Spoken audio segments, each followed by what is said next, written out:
welcome back to the legend of Mr. Mike. It is good to see you again.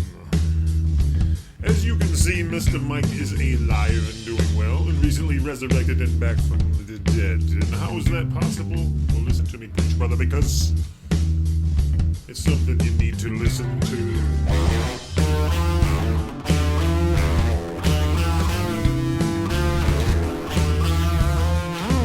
You see, the last we left off, old Mr. Mike came face to face with Beelzebub Lucifer, the father of all lies himself.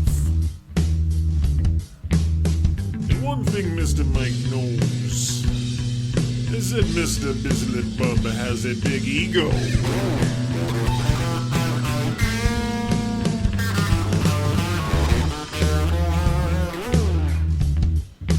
So Mr. Mike tried to use that to his advantage.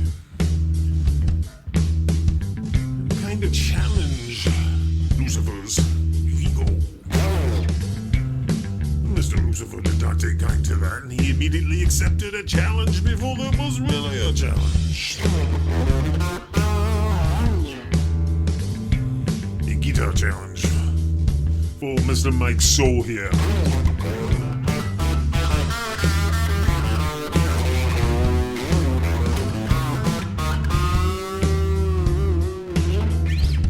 That's right. So Mr. Mike was getting ready to do this challenge, and he says to Mr. Lucifer, I'm gonna need a guitar. Mr. Lucifer says, hey!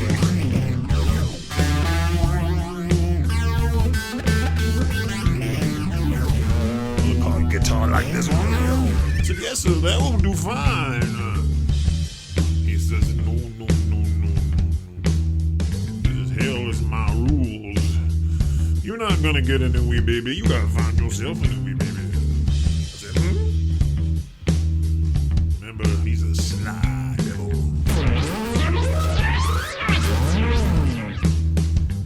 I said, that's fine, Mr. Devil. But before we do this thing, do you mind if I have a look around? I've never been here. Looks like an interesting place.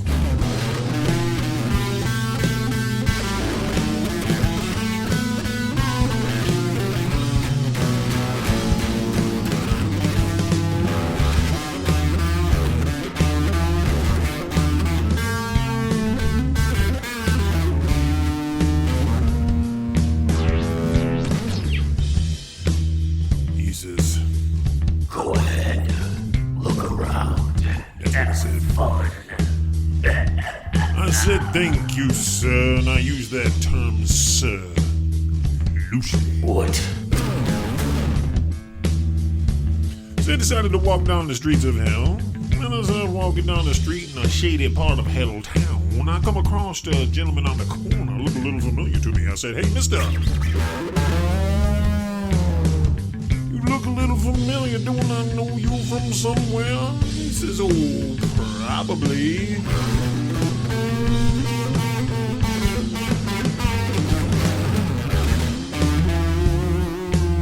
He says, you remember a little band back up there on the plane called AC/DC?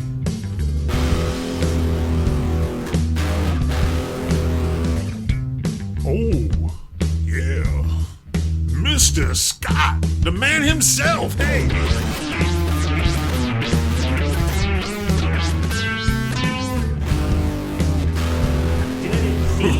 Oh, pleasure to meet you, sir. He says, it's a pleasure to meet you, Mr. Mike. We have heard a lot about you, and a lot of people have been waiting for you. I said, little old me, Mr. Mike, why? He goes, well, you see, when people up there know a lot about how it goes down here, and how it goes down here influences a lot up there, you are a threat. I said, oh, I kind of knew what Mr. Scott meant. You see, the way things work up there is not what everybody else thinks. There's a lot of lies, a lot of deceptions from the man himself down below. A lot of evil going on. A lot of wars and rumors of wars.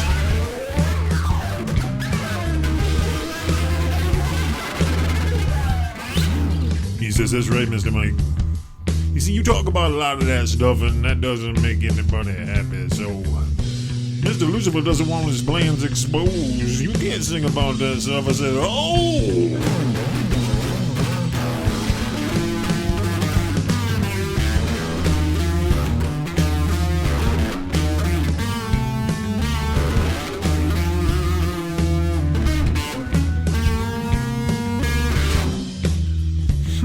Okay, I understand, I guess. He says, yeah, Mr. Mike, it's a bad thing. And I said, Mr. Scott, why I have you here on the street corner? I got to know. How in the world did you die? He said, Mr. Mike, once again, a lot of Satan's lies. He goes, hey, he wants you to believe that I died in a choke to death in my own car. He goes, well, I was in my car, but I was with a pretty lady. Not a rosy. I said I figured something like that, he said.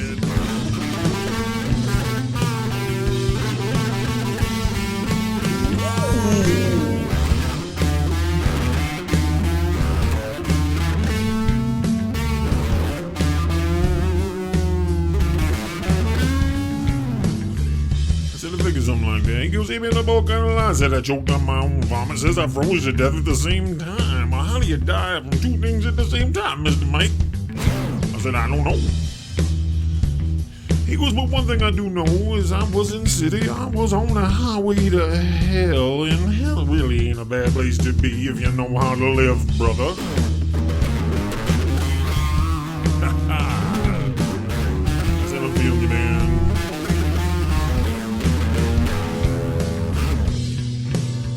I said, Mrs. Scott, I'm going to be on my way because I see some interesting people down here on the other corner and I kind of want to talk to them. He says, Mike, take your time. Whoa!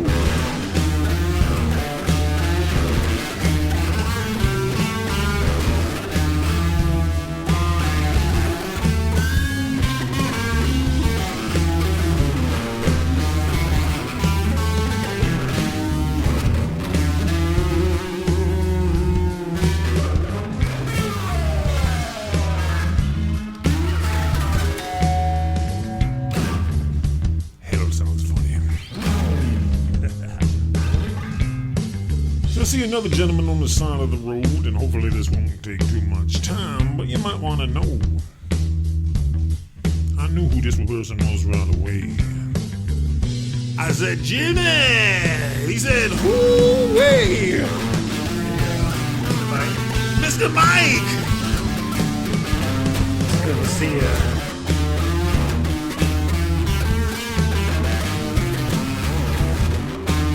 He said, Mr. Mike, how you been? I said, good, Jimmy, good to see you again. You see, Mr. Morrison and I met backstage at a Doors concert one time, and we were doing some things we shouldn't have been doing, if you know what I'm saying.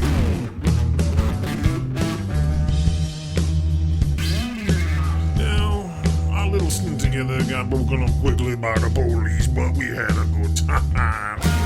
You destroyed the night and the night divided the day. Yeah, there's lots of sirens that night. I don't remember a lot of it, but we had fun.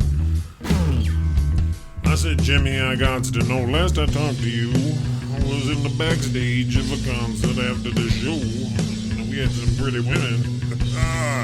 He says, yeah, that's the way you roll, Mr. Mike. Hey!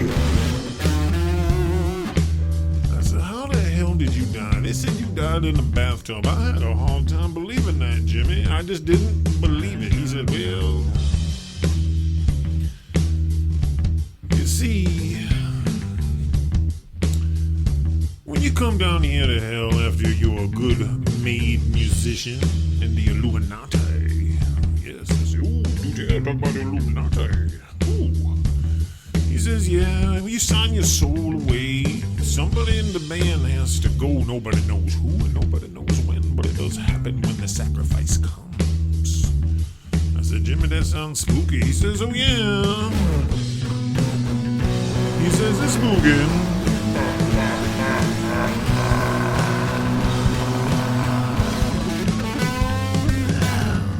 I said, oh, Jimmy, I'm sorry. He goes, yeah, I've been looking for a way to break on through.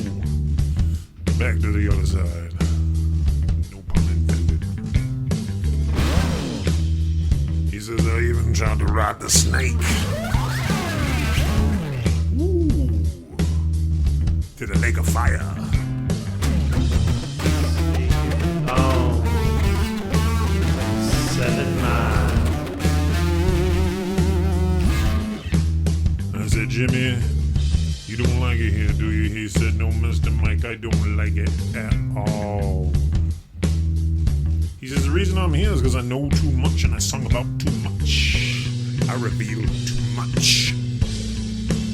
So they put me here. Oh, a bunch of fucking snakes.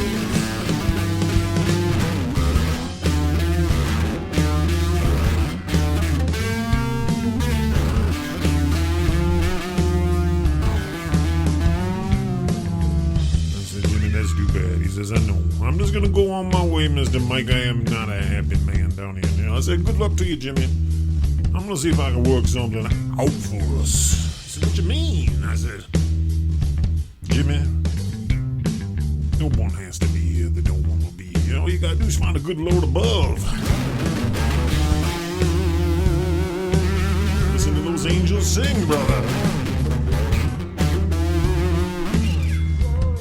He says, Mike, I think I'm too bad for that. I said, you can be redeemed.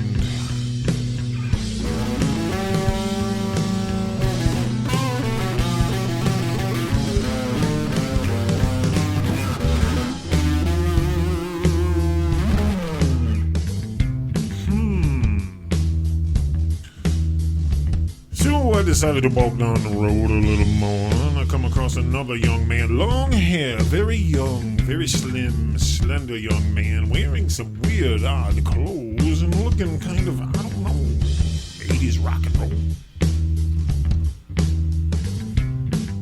Kind of peeked around a little bit.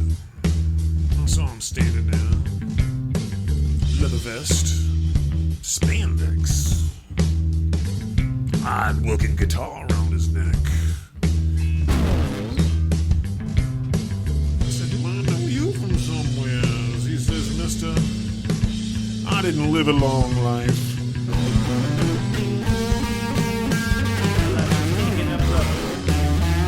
I said, do tell. He said, my name is Mr. Randy Rhoads, and I was a guitar player for Ozzy Osbourne.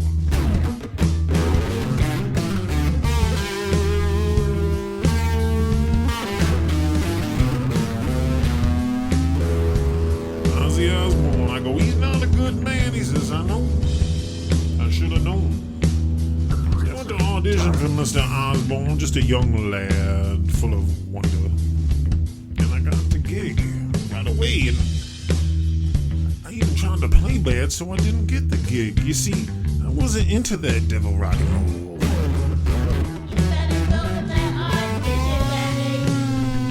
Well, my mother made me go.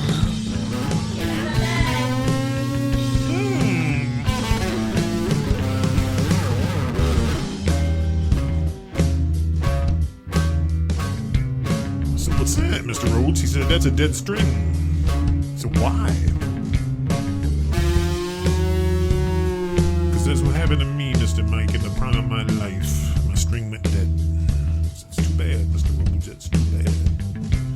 He says, well, little did I know I was going to make it famous real quick and real fast because I was a talented young man. I said, one of the best. He says, yes. Living on the crazy train. He says, well, Mr. Ozzy Osbourne decided a long time ago that he was going to present someone someday, somehow, sometime as a sacrifice to Lucifer.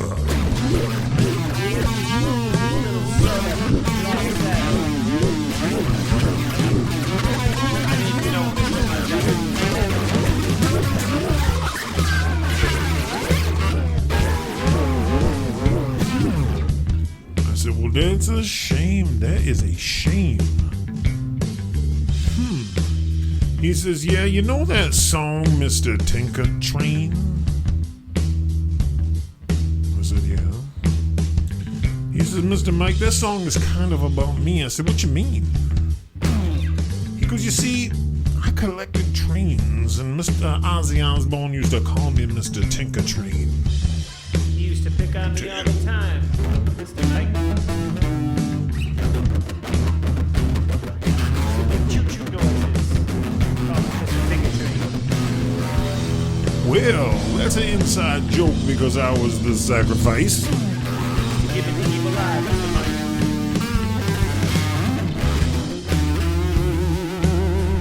That's a shame. That's a shame. I figured it was something like that. He said, yeah. People believe anything they put in the media. My life was ended abruptly. Mr. Osborne himself is somewhat of a...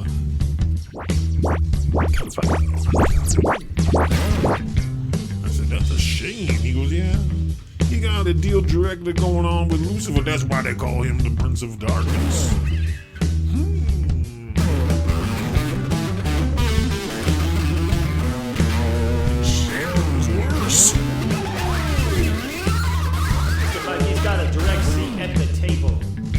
What a shame, what a shame. He says, yeah.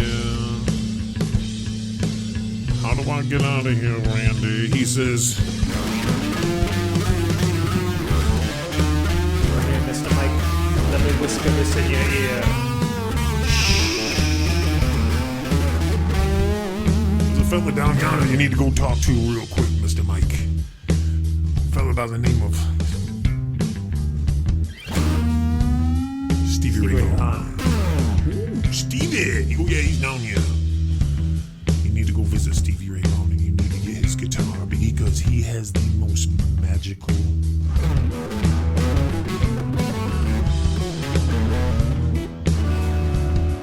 wee baby in all hell. I said, really? He says, yeah. You need to get that there guitar from Stevie Ray Vaughan. He said...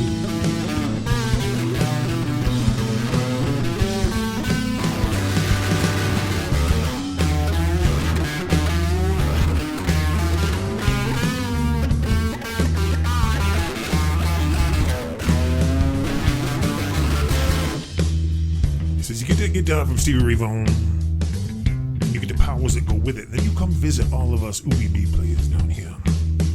And we will put our powers into that OEB, and then you can defeat old Lucifer.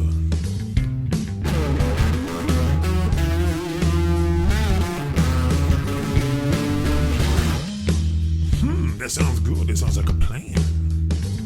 Where do I find this Mr. Stevie Ray Vaughan? You're gonna want to go down to the red light district. Hang a left at the Pussycat.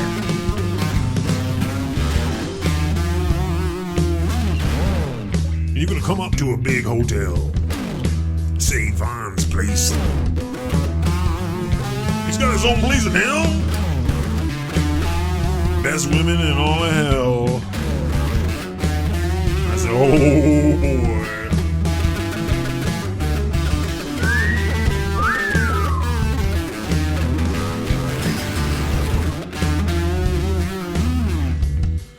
So I made my way through the trenches of hell till I stumbled across Stevie Ray Vaughan's hotel of sexual pleasures, fantasies, and sadomasochisms.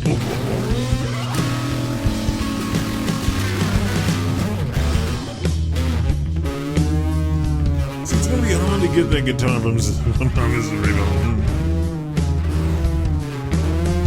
Because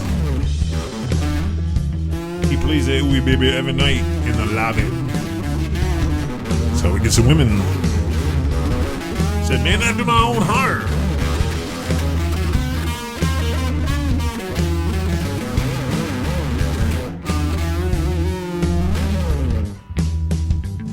So off I go to this hotel. And this is where I gotta end the story because things are about to get real down here in hell. Things are about to get very scary. Some things are about to get downright dirty.